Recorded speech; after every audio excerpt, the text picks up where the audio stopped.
Good morning. I'm tired from last night. I guess you saw the post, right? Well, this dew is falling early in the morning. So let's just get into it.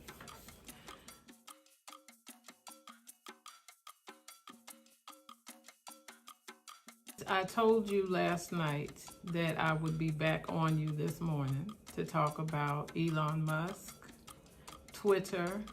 I need to include Facebook, or Meta.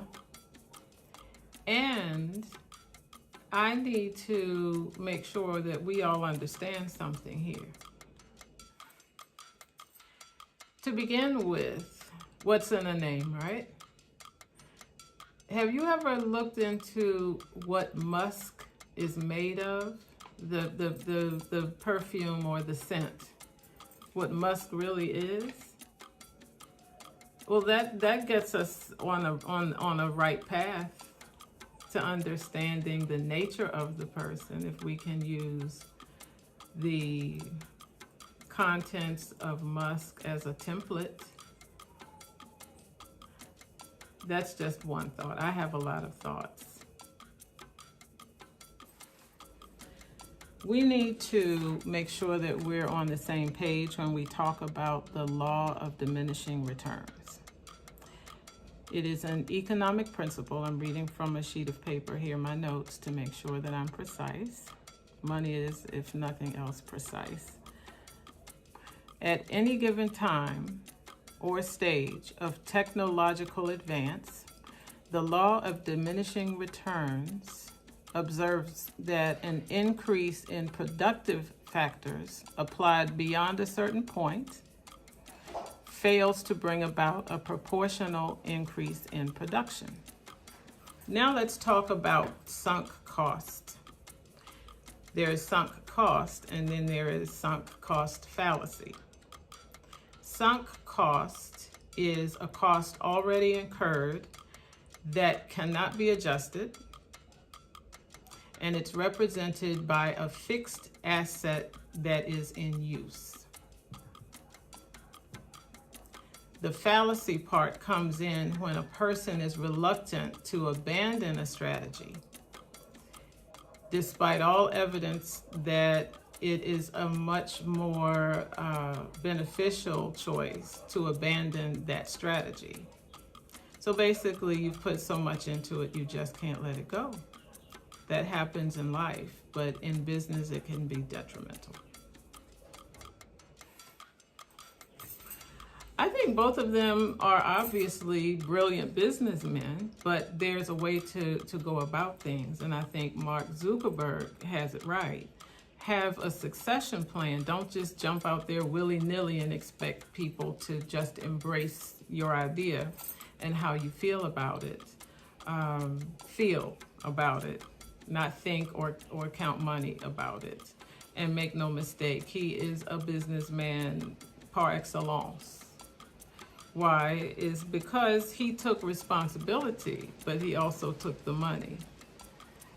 Musk seems to thrive in this area of what I talked about with sunk cost fallacy.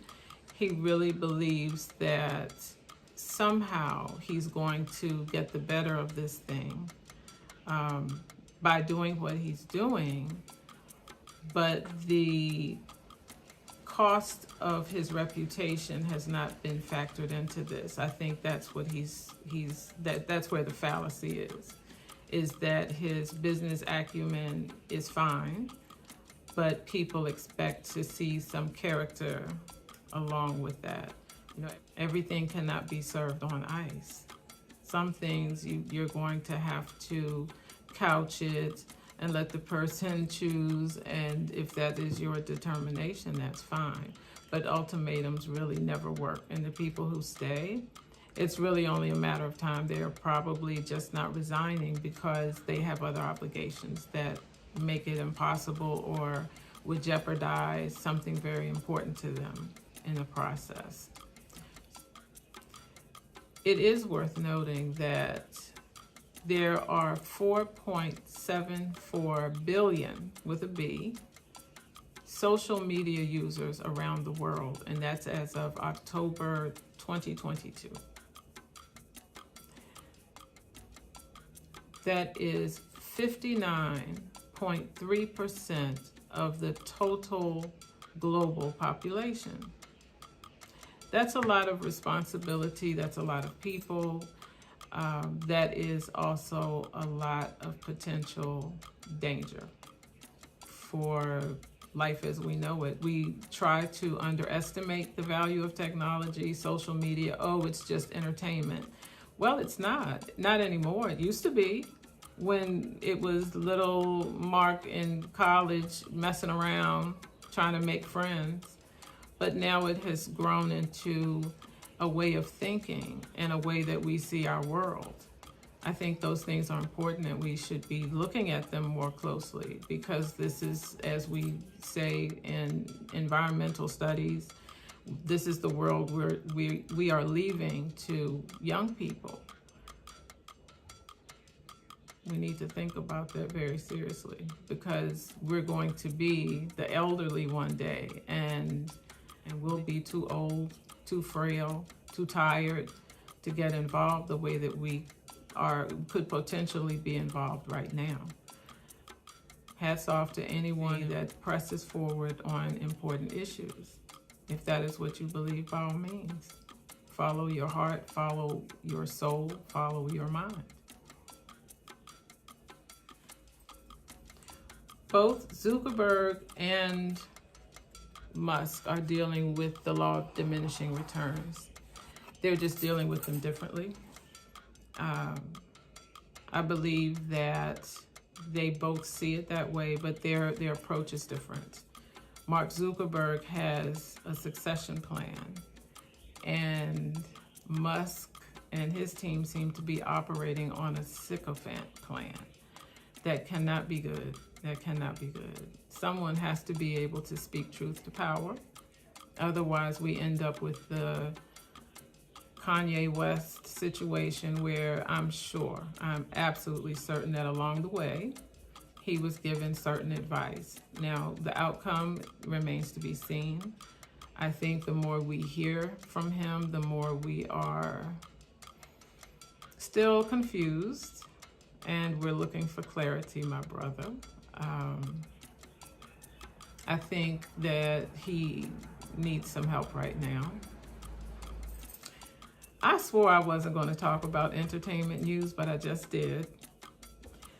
I don't really have an opinion about Kanye West yet. It is formed loosely, but I still need to leave room for what I don't know. And I don't think that I'm fully informed. I don't think anyone is. Those who know aren't talking about it, and those who are talking about it don't necessarily know about it. It's all surmising. So I just want to watch a little longer, watch and wait, and see what happens. But it's calming down, but it's whipping up little, I guess they say, mini tornadoes or something. You know, there's the tornado, and then there's the squall. Squalls everywhere.